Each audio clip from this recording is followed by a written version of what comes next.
Hi hello மக்களே, welcome back to our channel. இன்றைக்கி நம்ம சேனலில் என்ன பார்க்க போகிறோன்னா, நாங்கள் லாஸ்ட் மந்த்து ஏற்காடுக்கு போயிருந்தோம். ஸோ அதுக்கு எப்படி போனோம், என்ன பண்ணோம், அங்கே என்னென்ன பார்த்தோம் எல்லாம் தாங்க. வாங்க வீட்டுக்குள்ளே போகலாம். நாங்கள் 23rd நைட்டு ட்ரெயின் நாங்கள் புக் பண்ணியிருந்தாங்க. ஸோ நாங்கள் அதுக்கு எக்மூர் ரயில்வே ஸ்டேஷன் தாங்க, அங்கே போய் ஏறலான்னு. நைட்டு ட்ரெயினுங்க 11:55க்கு எங்களுக்கு கிளம்புது. ஸோ நாங்கள் பிஃபோராகவே 10 o'clock 10:30க்குள்ளே போயிட்டோங்க. போயிட்டு அங்கே நாங்கள் வெயிட் பண்ணிகிட்டு இருந்தோம். நானும் என் பையன் ஹஸ்பண்ட் 3 பேர் மட்டும் தாங்க போனோம். ஸோ நாங்கள் ஆக்சுவலி பிளான் பண்ணது வேறு இடம், அப்புறம் அமைஞ்சது இந்த இடம் தாங்க. இது தட்கலில் தான் புக் பண்ணி போனோம் லாஸ்ட் மினிட்ல. இதுக்கு நாங்கள் எக்மூர் முன்னாடியே போய் வெயிட் பண்ணோம், ஏன்னா ட்ரெயின் வரத்துக்கு 11:55.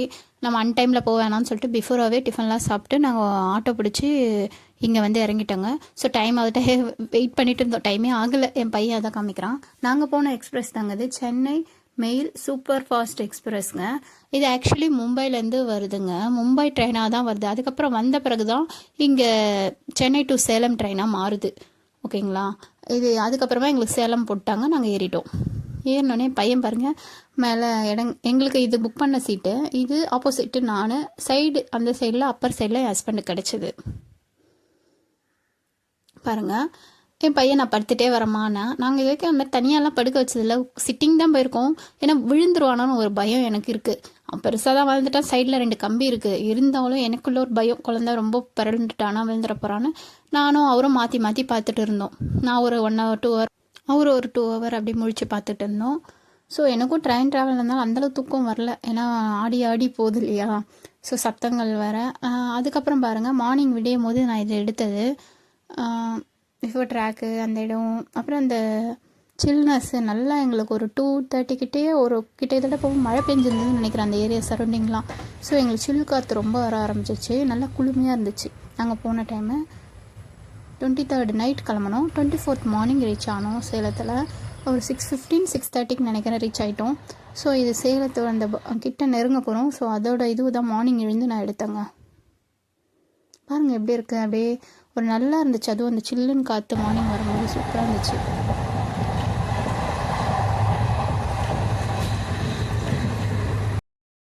ட்ரெயின் சத்தம் பாருங்கள் எவ்வளோ நல்லா கேட்குது. இந்த சவுண்டு, இந்த இதுவெல்லாம் ரொம்ப நல்லா கொதும். என் பையனுக்கு ரொம்ப ட்ரெயினில் போகிறது ரொம்ப பிடிக்கும். அதுக்கப்புறம் மார்னிங் வந்தோடனே அவனும் எழுப்பி ஒரு ரெடி ஆகிட்டோம். 6 மணிக்கு எழுந்து நிற்க ஆரம்பிச்சிட்டேன், ஏன்னா நியர்பை வந்துட்டு.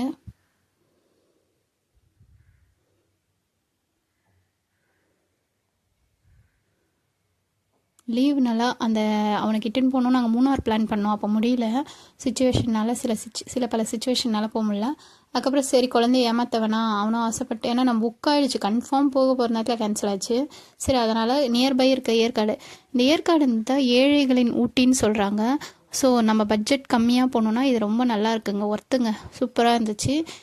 ஏழைகளுக்கு ஏற்ற மாதிரி நம்மளுக்கு செலவும் ஓரளவுக்கு கம்மி மழையாக இருந்தாலும் நம்மளுக்கு பார்க்க வேண்டிய பிளேஸ் ஊட்டியில் எப்படி இருக்கும், பொட்டானிக்கல் கார்டன் அது இதுன்னு எல்லாமே இங்கேயும் இருக்குங்க. ஆனால் கொஞ்சம் கம்மியாக இருக்கும், அவ்வளோதான். அப்புறம் பாருங்கள், நாங்கள் இறங்கின ட்ரெயின் இதாங்க. இது மும்பை எக்ஸ்பிரஸ்ஸாக வந்துச்சுங்க. அதுக்கப்புறம் பேரை மாற்றி க்ளீன் பண்ணி எங்களுக்கு பேரை மாற்றி எங்களுக்கு கொடுத்தாங்க. இது பாருங்கள், சென்னை டு மும்பைக்கு இந்த பேரில் வருது, சென்னை மெயில் சூப்பர்னு. இதே எங்களுக்கு மாற்றி விடும் போது 11:55க்கு சேலம் எக்ஸ்பிரஸ்ஸாக விட்டாங்கங்க. ஸோ இது ஒரே ட்ரெயின் 2 இதுக்கு போகுது, ஒரு நாளைக்கு அதுவாகவும் ஒரு நாளைக்கு இதுவாகவும் போகுது போலது. உங்களுக்கு ட்ரெயினை காமிக்கிறதுக்காக நான் ஃபுல் வியூ எடுத்தேங்க. இது நாங்கள் இறங்கின சேலமுடைய ரயில்வே ஸ்டேஷனுங்க. பையன் இறங்கி உட்காந்துட்டேன் தான், ரெஃப்ரெஷ் ஆனோம்.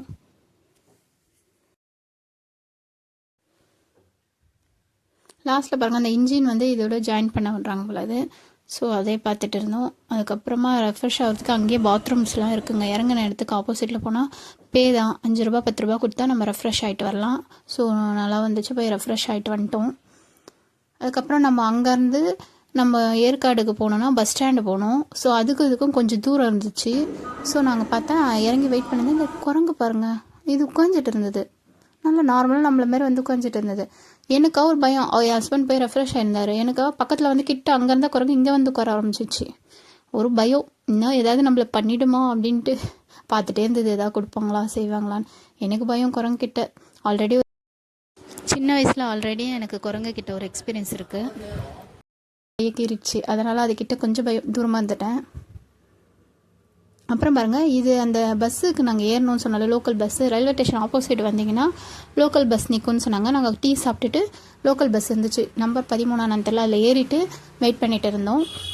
அதுக்கப்புறம் பார்த்திங்கன்னா இது ஆப்போசிட் அந்த நம்ம வந்தோம் இல்லையா அந்த ரயில்வே ஸ்டேஷனோட பில்டிங் தாங்க. ஸோ பஸ்ஸுங்கெலாம் வருது போதும். நாங்கள் சரி ஏறி வெயிட் பண்ணோம். ஏறினவரும் ஒரு 10 நிமிஷத்தில் எடுத்துகிட்டாங்க கூட்டம் வந்தோடனே.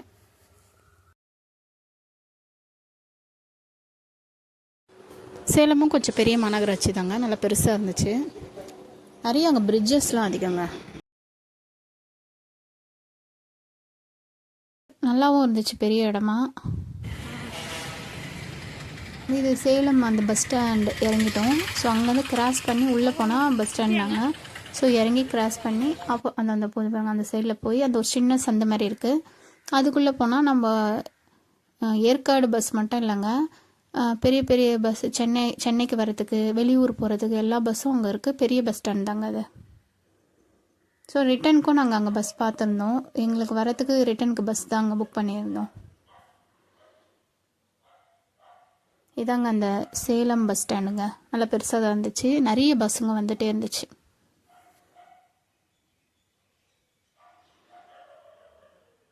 நாங்கள் இந்த பக்கம் போனோம் நாங்கள். ஸோ அப்படியே இந்த பக்கம் நாங்கள் கேட்டு அந்த எங்கே ஏற்காடுக்கு நிற்கோன்னு சொல்லிட்டு கேட்டுக்கிட்டு அந்த லாஸ்ட்டுக்கு போனோங்க. அப்புறம் இது பாருங்கள், வெயிட் மிஷின். பழைய காலத்துலலாம் நம்மளுக்கு வெயிட் மிஷின் இப்படி தானேங்க இருக்கும். ஸோ அதில் வெயிட் போட்டு பார்த்தோம், அதுவும் நல்லா இருந்துச்சு. அப்புறம் பாருங்கள், இது சேலம் டு மாதாவரம். ஆக்சுவலி வரும்போது அந்த பஸ் தான் நாங்கள் புக் பண்ணியிருந்தோம் நைட்டுக்கு. எங்களுக்கு ஸ்ட்ரெயிட்டாக மாதாவரத்துலேயே எடுத்து வந்து விட்டுறாங்க. ஸோ அங்கே இறங்கிக்கலான்னு. இப்போ ஒரு ஊருக்கு வேலூர், கிருஷ்ணகிரி எல்லாத்துக்குமே அங்கே பஸ் இருக்குங்க. எந்த ஊருக்கு போகணுமோ அங்கே ஏறிக்கலாம். இது போர்டு பாருங்கள், டைமிங் பிரகாரம் உங்களுக்கு எந்த டைமுக்கு பஸ்ஸு கிடைக்கும்ன்ற டைம் டேபிள். ஸோ இது பார்த்தாலும் உங்களுக்கு யூஸ்ஃபுல். வரும்போது எப்போ ஏறிக்கலான்னு கூட நீங்கள் பார்த்துக்கலாம்.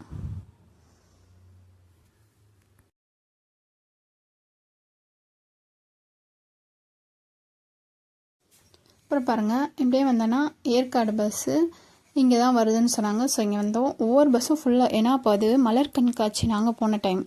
ஸோ மலர் கண்காட்சினால நிறைய பஸ் ஃபுல்லாச்சு. ஸோ அந்த பஸ்ஸிலலாம் இடம் ஏறி, இந்த பஸ்ஸில் அப்புறம் என் ஹஸ்பண்ட் போய் இடம் பிடிச்சாரு. நாங்கள் 3 பேர் ஏறிட்டோம். கிளம்பினோம் பாருங்கள், சூப்பராக இருக்குது இந்த இடம்லாம். அங்கே பாருங்கள் ரவுண்டு சுற்றுது, ஃபவுண்டைன், மினி ஃபவுண்டைன். ஸோ கிளம்பிடுச்சு, நாங்கள் ஏறிட்டோம். போகும்போது பாருங்கள் மழை ஃபஸ்ட் டைம் ஸ்டார்ட் ஆகுது தெரிஞ்சுது எங்களுக்கு. ஸோ அதுவே கொஞ்சம் தூரம் 20 நிமிஷம் கிட்ட பஸ் உள்ளே போய் அதுக்கப்புறம் தான் மலை அடிவாரம் ஏற ஆரம்பிச்சிது.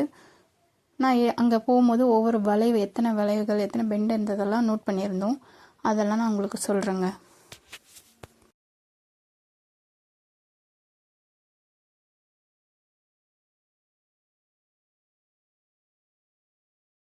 ஸோ நம்ம ஒர்க்கு அது இதுன்னு ரொம்ப டென்ஷனாக இருப்போம். இதுமாரி இயர்லி ஒன்ஸாவது நம்ம போயிட்டு வந்தால் நம்ம மைண்ட் ஃப்ரீயாக இருக்கோங்க. ஸோ மலை, அந்த பச்சையாக இருக்கிற பசுமைகளை பார்க்கும்போது நம்ம மைண்ட் ஃப்ரீயாக இருக்கோங்க. இது ஏற்கனவே நிறைய பேர் சொல்லியிருக்காங்க. பசுமை நம்மளுக்கு ரொம்ப ஒரு மன நிம்மதி தருங்க. இதான் ஃபர்ஸ்ட்டு கவுங்க பெண்டில். ஸோ ஏறுறாங்க இதில் தான். ஒவ்வொரு வளைவுக்கும் ஒரு பேர் வச்சுருக்காங்கங்க. நான் சிலது நோட் பண்ணியிருக்கேன், அதெல்லாம் சொல்கிறேன். சிலது சொல்ல முடியல, ஆனால் ஃபுல்லாக தமிழ் பேருங்க. ஸோ ரொம்ப நல்லா இருந்துச்சு அந்த பேர்கள்லாம்.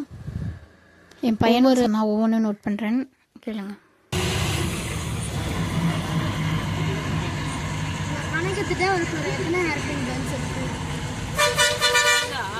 எத்தனை பென்சிலாம் இருக்குன்னு கிடைக்கிறது.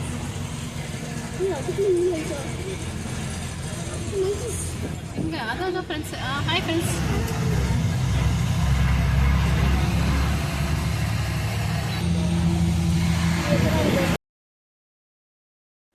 ஸோ மங்கீஸ்ங்க நிறைய இருந்தாங்க. ஃபஸ்ட்டு வெல்கம் அவங்க தான் நம்மளை பண்ணுறாங்க. அப்புறம் பாருங்கள், கொஞ்சம் ஏறும் போதே சில்னஸ் வந்ததுங்க ரொம்ப. ஏன்னா நாங்கள் போகிறதுக்கு 2 நாள் முன்னாடி தான் அங்கே நல்லா மழை பெஞ்சிருந்தது தான். நாங்கள் போகும்போது மழை இல்லைங்க, ஆனால் சில் கிளைமேட்டு. உங்களுக்கு ஏறும் போதே நல்லா சில்லுன்னு இருந்தது. ஃபாக்லாம் பாருங்கள் நல்லா மூடி இருந்தது. ரொம்ப டிவியில் பார்க்கும் போது தான் பார்த்துருக்கேன், நேரில் இது மாதிரிலாம் பார்க்கல. ஸோ இந்த கிளைமேட் போகும்போது இதை நல்லா ரசித்து அனுபவிச்சாங்க. ரொம்ப நல்லா இருந்துச்சு. பொதுவாகவே எனக்கு இந்த செடிகள், மரங்கள் இதெல்லாம் பார்க்கும்போது அருமையாக இருக்கும். அதுவும் மலையோடு சேர்ந்து பார்க்கும்போது ரொம்ப அருமையாக இருந்துச்சுங்க. கூடவே ஃபாக், அந்த மேகங்கள்லாம் சூழ்ந்து மூடிட்டு இருந்த டைம் ஸோ ரொம்ப நல்லா இருந்துச்சு மனசுக்கு.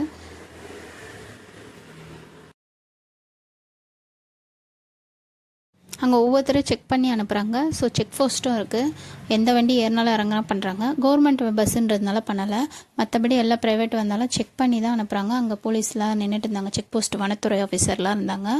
ஃபாரஸ்ட் ஆஃபீஸர் எல்லாரையும் பார்த்துட்டு அதுக்கப்புறம் தான் அனுப்புகிறாங்க. முக்கியமாக ஹெல்மெட்லாம் போட சொன்னாங்க பைக்கில் போகிறவங்கள. ஸோ சேஃப்க்கு நல்லாவே சொல்கிறாங்க, நல்லாவும் கொடுக்குறாங்க. அதேமாதிரி நம்மளும் அதை ஃபாலோ பண்ணால் சேஃபாக இருக்கலாம். கூடவே அந்த இடத்துல எழுதிலாம் வச்சுருக்காங்க, பிளாஸ்டிக் பேப்பரை போடாதீங்க. ஏன்னா வனங்கள்லாம் விலங்குகள்லாம் சாப்பிட்டு வயிறு ப்ராப்ளம் வந்து இறந்துட்டு தான். ஸோ பிளாஸ்டிக் பொருளை சாப்பிட்டாலும் நம்ம வாட்டர் பாட்டில் யூஸ் பண்ணாலும் அதை போடக்கூடாதுங்க.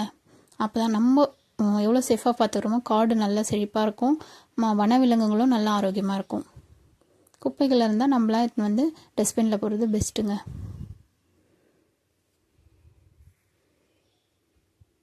பாருங்கள், மலையோட அந்த பாறை அடிவாரெல்லாம் தெரிய ஆரம்பிச்சிச்சு ஏறுதலும் போது.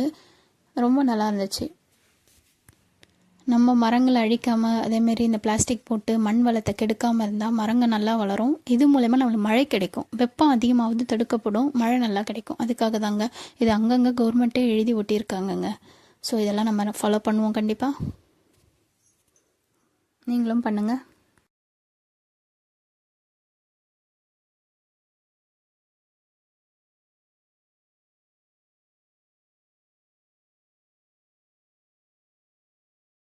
இந்த வீடியோ பிடிச்சிருந்தால் லைக் அண்ட் ஷேர் பண்ணுங்கள். மறக்காமல் நம்ம சேனலுக்கு சப்ஸ்கிரைப் பண்ணுங்கள். யாராவது சப்ஸ்கிரைப் பண்ணாமல் பார்த்தா மறக்காமல் பண்ணுங்கள். கூட பெல் ஐக்கானை ப்ரெஸ் பண்ணுங்கள். நெக்ஸ்ட் வீடியோ நான் அடுத்தது ஏற்காட்டில் எங்கெங்கே போகணும், என்னென்ன பார்த்தோம், எந்தெந்த இது பண்ணோன்றதை உங்களுக்கு இன்னொரு விலாகாக போடுறேன். தொடர்ந்து பாருங்கள். Thank you friends. பாய் மக்களே.